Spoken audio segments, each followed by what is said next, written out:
Hey everyone, welcome back to another video. And in today's video, I'm going to be talking about the untold story of armor trims.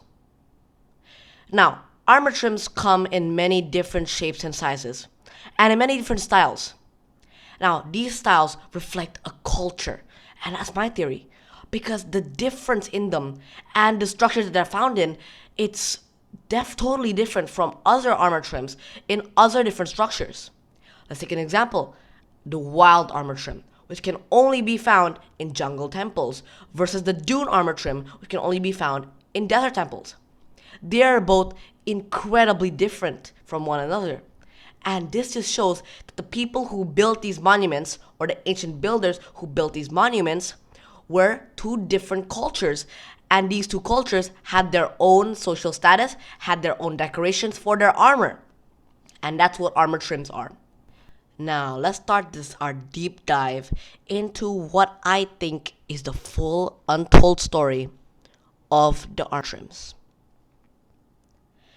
Now, my theory is that these symbolize different cultures and different places. And I think that was what Minecraft was really going for by showing us different structures and what these ancient builders built. But I also think that it also tells a very deep story in how these armor trims were used and how they were created.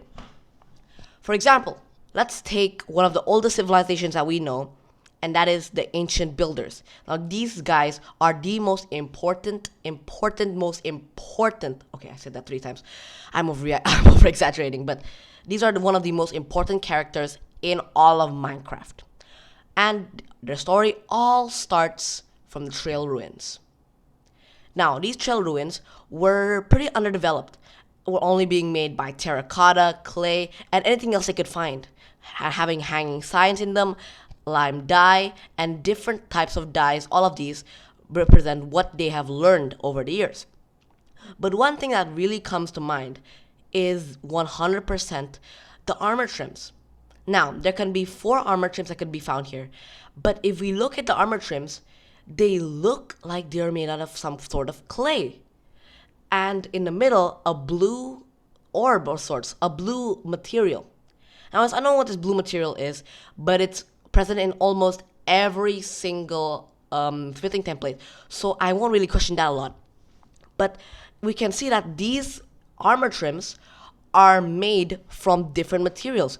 These materials is what gives it the shape. So what my theory is, you have a piece of armor, you overlap it with the smithing template, and you bash any crystal or ore into it to turn it into that style. And what we can tell by all these styles is that there are 4 styles in one civilization. That shows that this was a sign of style, a sign of social status, with each of them having a different name, such as Wayfinder, as the one who pathfinds, the one who charts out maps, the host, the person who's probably the leader. And even more of these names sound like they were a job or a role in society. Now, moving on to when the ancient builders started moving out of the trail ruins. Now, this was when they started dispersing and started going to 2 social groups, the villagers and the normal builders. Now, the villagers, they just lived their humble lives with no armor trims and everything was simple. But then the real builders started building desert pyramids, jungle temples, and even more. And we see the cultures from here. We can see that the desert temples showed a type of armor trim. It's called the dune armor trim. And the dune armor trim is definitely all fall pure style. It was all for style. And this was when the ancient builders started experimenting with these armor trims to start changing the look of it, such as the wild armor trim having a different color pattern, and the dune armor trim looking different, the tide armor trim also reflecting on their culture. And if we look at the dune armor trim, it shows what it was like, the story back then. Now, if you look at the dune armor trim, you can see that on the top is sort of a hat-like shape. And if we can cross-reference this to modern day, where if we see most people in the desert, they wear these thick hats to gather up sweat so that they don't sweat too much. And that shows that these armor trims were showing people what life was like. Same thing with everything else. if we look at the wild armor trim, it's very, very subtle, all because you need to camouflage in the wild or else you're gonna get caught by surprise. And with the tide armor trim, it's really interesting because it's all one wavelength and looks a lot like the ocean monuments. And these ocean monuments represent how it was built from ground one tier, from the boots to the leggings to the chest plate, all the way to the helmet, with different stages. From the boots having a thick layer at the bottom, from the leggings going a bit taller and a bit skinnier, from chest plate having this intricate design, and from the very top having a little bit on the top where all the treasure is kept. And that's all the things that we can see how they lived back then and how was the living conditions. But then again, we reached the time when the ancient builders started running away from these desert pyramids, from everything. And it all started with the ocean-bearing civilization. Now, the ocean-bearing civilization left out these buried treasure maps and buried treasure chests, which you can check out in my Music This Lore video, by the way. Just saying that. But they left that, and they left their monuments. And it was quickly guarded by the guardians, making sure that nothing gets inside, because these were ancient things. And to conserve the tide armor trims, they put them inside of the elder guardians, because the elder guardians, they never die of old age, as I presume. So anytime when the ocean civilization comes back, which we know that it never came back, they had this fail-safe measure to just get the armor trim back, because this armor trim is one of the most important things to them. Now, that's one of the stories where they left the ocean monuments because it was getting flooded and the sponges didn't do a lot. Same thing that happened with the desert and the jungle. They built the wizard. And in the end, all of three of these groups came together and they hid underground in the ancient city. Now, in the ancient city, they hid from the hideous wizard. It's about to attack you. And all they had they had armor trims. One of them was the silence armor trim.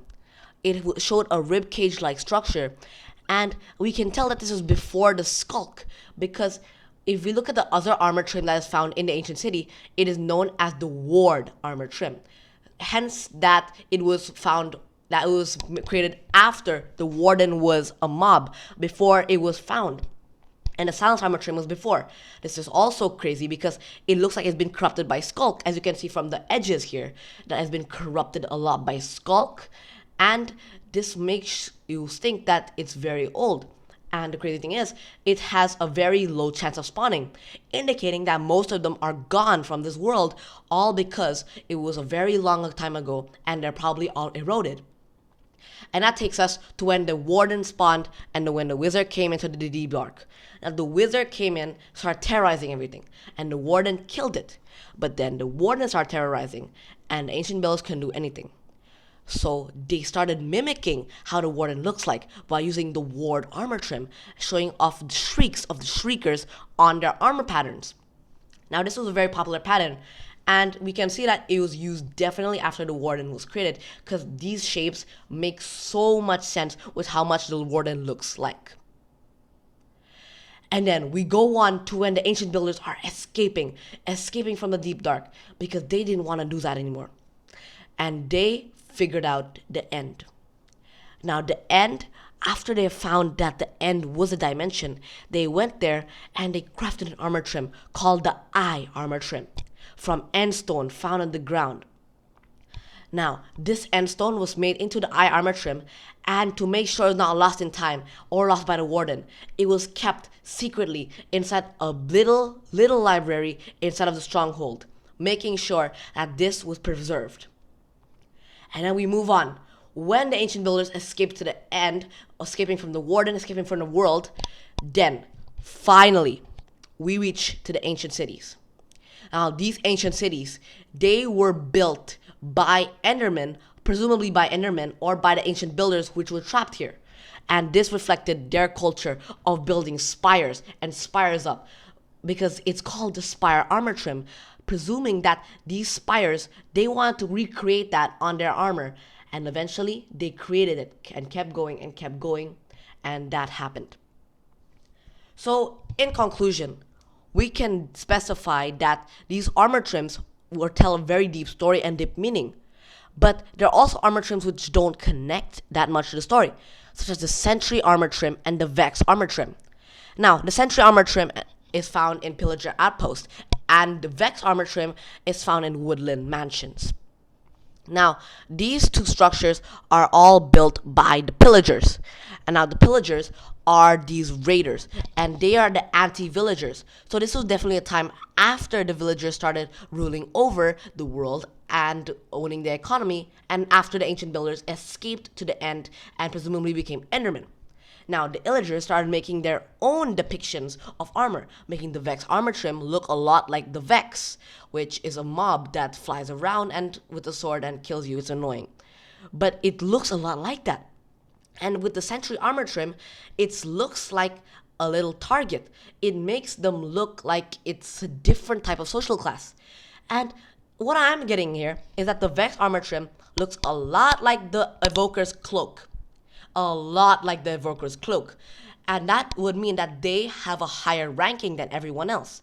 Same thing with the Pillagers. Maybe this is a sign of social status because it's armor with a different trim. But then we go to a whole new dimension. The underworld. Hell.